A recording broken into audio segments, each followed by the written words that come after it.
Brajum. Hey. Me pato bad you benya say riapo. Riabo no anya we friend say kan ya kwan kakra. Ayo konkonte. Ayo konkonte. Konkonte bro. Konkonte bro.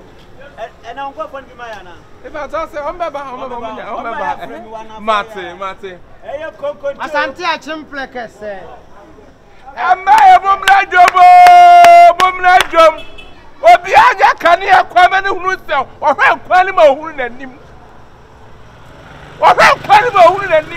Enkwan apleke se nim, enya nkwan. Pate atada ya ne ye ne adi atutum. Obenya se wanya utosi kakra. O prakasa kakra. Emai. Mumlo. Mama esunio. Esode. Ah. Menya mamuofe. Pata bari kan tosi kakra. Menya santin tosi kakra. Ana menya friend say, me kohwam kakra. Enti wo ya na chere say. Na bo na. Ko ja papa mu kwaton tosu ana fe wa beto pleke se wa. Sa auto den. Me totolo beef. Bina ba no ni konkonte. Unya pleke se nkwan yanka. Wani beje pa. Unta pleke se de. Obi adi. Bina ba wo. Pleke se de. Pleke se bon. Eh, gano.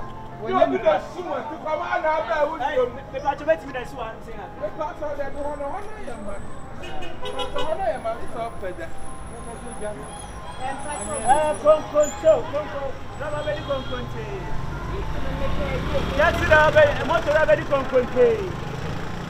Germany, a pleke se. Konkonto. Ayo konkonto. Me pa so be na. Konko ba ko. Aya tete su konko ba ko e wan si bina ba. Me pa Brawujom. Me pa cha Brajum. Batanya ma akono. Anyama sondo. Ebrasifo edidwa anajo. Batima fo edidwa anajo. beef no de oyi ma me sade ni mu de. Better sade ni mu. Na e de an bia. Me pacha me ma na nchi atata. Papa bi konkonte na ko mi na ba nu konkonte. Come. Me so chebe ma me che. Mi na ma wan ka party. Me pacha fancy I just saw the corner say, "Ha me give me draw." Me che se ni Mi na ya. ba na eso ko beti matwa ma. Ene konkonte ba no bo mo de banchi na nya na yo mi de papa ni bi. Papa ni bi. Dada so banche ma. O de ice wa jimi no. Me ma ho asa. Wo ba no ba. Wo ba de wa kodwom. Wo ya kanea kwanu banche na. Ya di kwa konkonta. Wo kru no amu animu wa kwanim. Akwa wo ba de hia se nya ba kohwam kakra.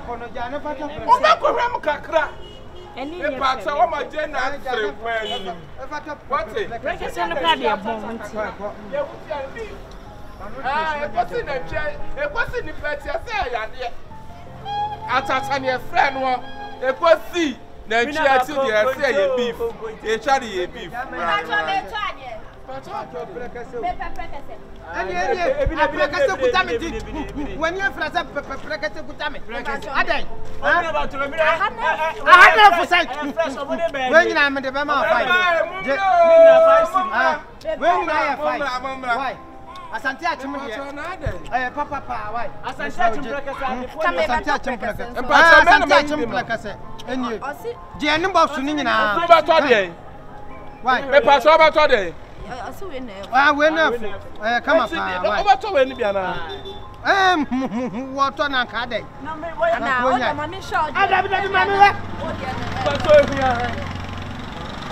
Enya hwam. Acha de do. On che shi. Ehia we so we. What? I want to hit him.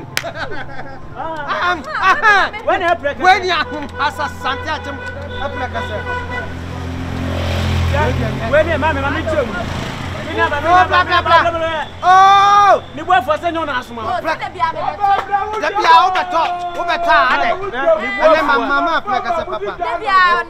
Let me say, the boy for and you're an asthma.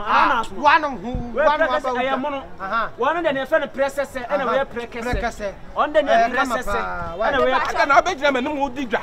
Oh, I did somebody on the digger. E dia so be je ni mu digwa. Me Me musa. Ana unso utonto. Na we prekese. Pato faso ha emanimu. Ana ya emanimu. Oh, ha emanimu. Me pato ha emanimu papa dey. Aha ha emanimu pato eso okwan. Oh, Dabi. Me say ha emanimu. Me say nipa no. Eto ma ha emanimu. Na nipa no so Eto ma ade no so. Mo npa na. Asembe pe. Mama rubber na ma chosa ha emanimu. Ha emanimu. Pato ha emanimu. Mama rubber. Da sibe ni ya. Ha emanimu. Na wo animu. Hey. Ye na die nipa akura ni. Hey,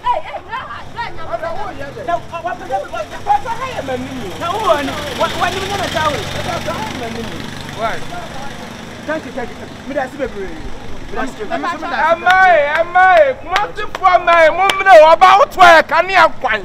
Ya sawofo nkwan. Ya nkwan papa, kane akwan.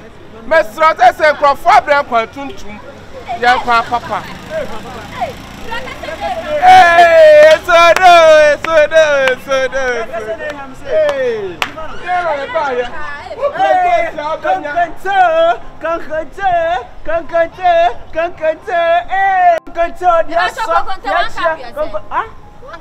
I just 15 cities.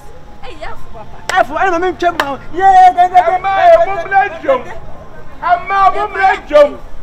Me pata Batman farmer, what do you try? I'm a quarter kakafuru. Me pata me slamo, madam, I'm calling you. You have to come to Jesus, Mam politin black. Yeah, politin black. Oh! Ade.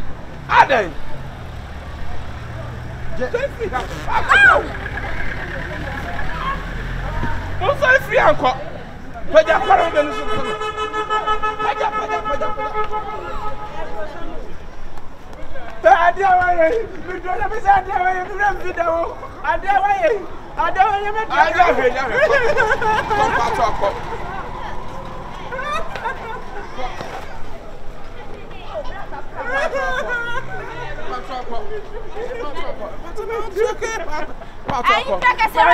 Oh, I don't know.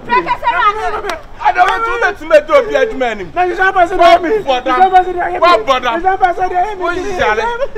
Hey, what of friends are you now? Have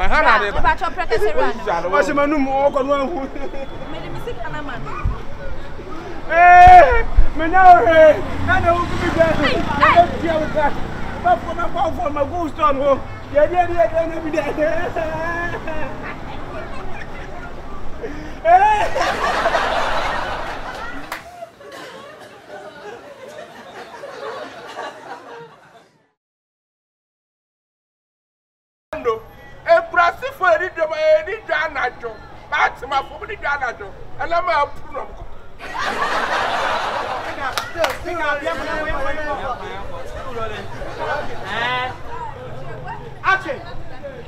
Me pacho.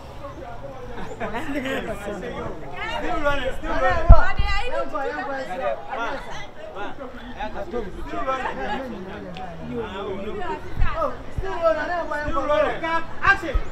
Me pacho.